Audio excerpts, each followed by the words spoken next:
Hi, Chris and Jessica here from Active Realty and the Genung team. We are doing a quick car video, I guess you could call it.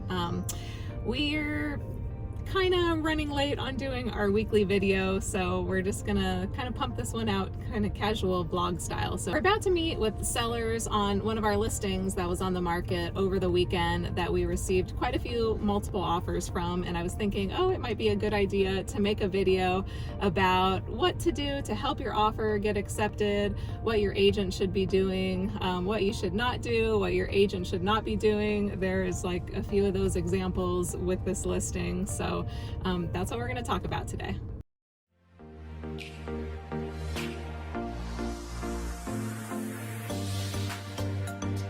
All right, so let's start with what you should not do when trying to get your offer accepted. So what's the number one thing you think you should not do? What should not do? Yeah. Well, I think you should not hound the listing agents. It's sort of a fine balance between diligently following up and hounding the person. So it's a difficult balance to strike. I'm more inclined to hound them. When in doubt, follow up. You're a hounder? But it's also easy to hound them too much, and even do your client potential disservice. So yeah, that's what I think. You have to walk that fine line. As your buyer's agent definitely needs to be in contact with the listing agent. Like on this listing, we did receive that we're going to present the offers to our seller right now. We did receive at least an offer or two where I never heard anything from the buyer's agent, which is kind of strange. Like I always call the buyer's agent, introduce myself, you try to build some kind of rapport, find out what the seller's looking for. I mean, I think that's, doing your best job that you can for the client. So you definitely want to, your agent to introduce themselves, find out what the seller wants. But like Chris said, it's a fine line on the communication. You want to be communicative, but you do not want to hound them. There has been a couple hounders on this one, and that can work against you if you cross that line. At the very least, confirm that if you send an email or a document or text, something like that, just confirm that it was received. Yeah. There's spam issues, there's a flurry. This one had 30 plus showings, not including open house people. So there's these showing time emails. There's a lot of email activity. So very first thing you should do is just send an offer, want to confirm receipt, so that's fine.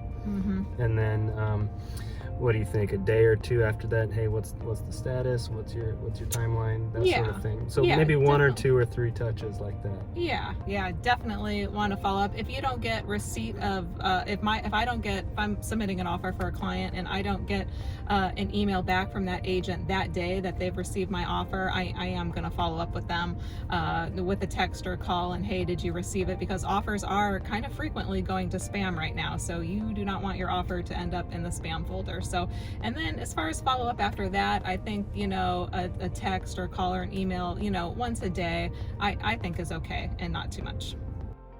All right. Next topic, proof of funds. How to provide proof of funds for down payment, closing costs, and things like that.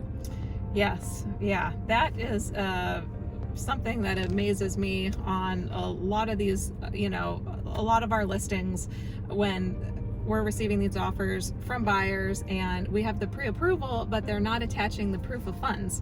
And sometimes, people are doing a VA loan, it's zero down, but there's still closing costs. When you're going up and over the asking price, you need to be able to hopefully show proof of funds that you could bridge that gap if the property appraises at the listing price.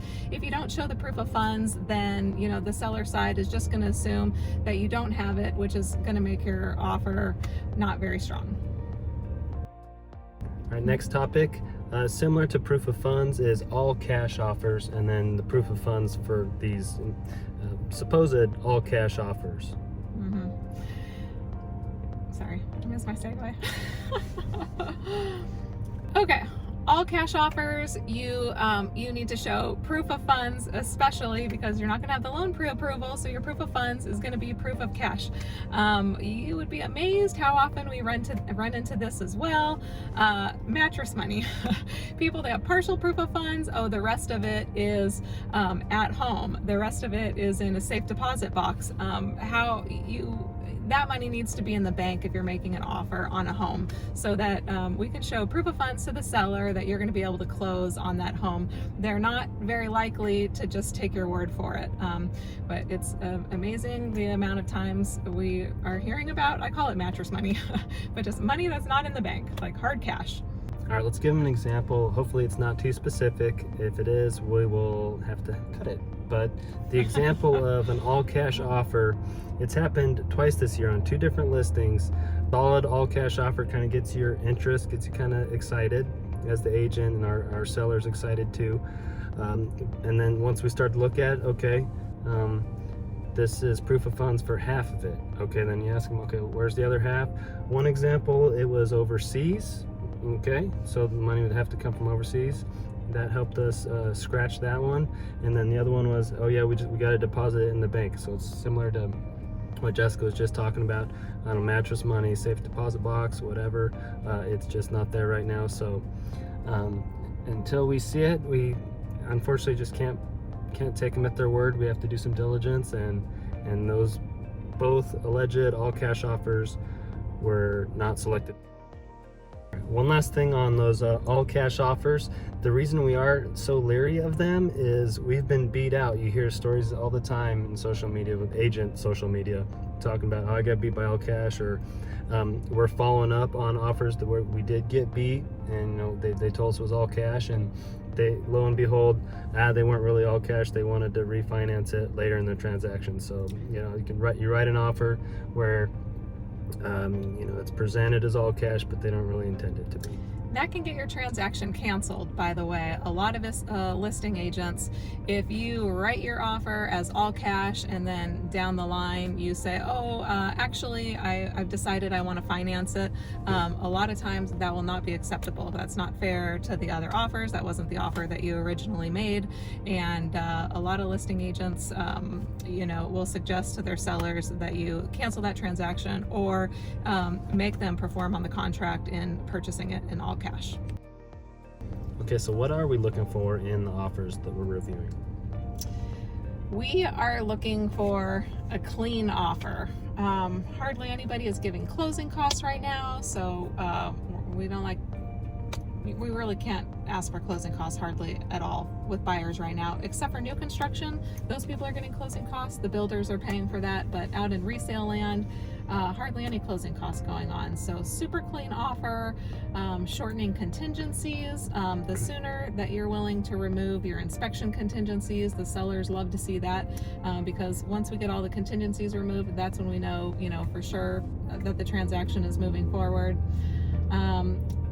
Things that help are going to be increasing your earnest money deposit. Kind of what's standard in our area is 1%. If you're willing to go 2% or 3% or more, that can help your offer. It certainly helps your offer if you have a big down payment.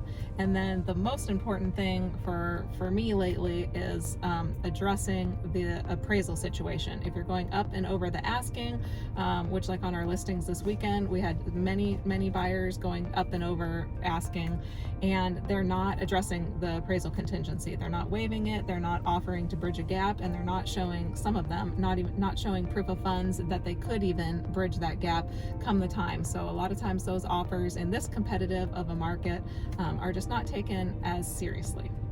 Hope this video wasn't too rough for you, and that we gave you an idea of what to do and what not to do to get your offers accepted. We'll see you next week. Bye-bye.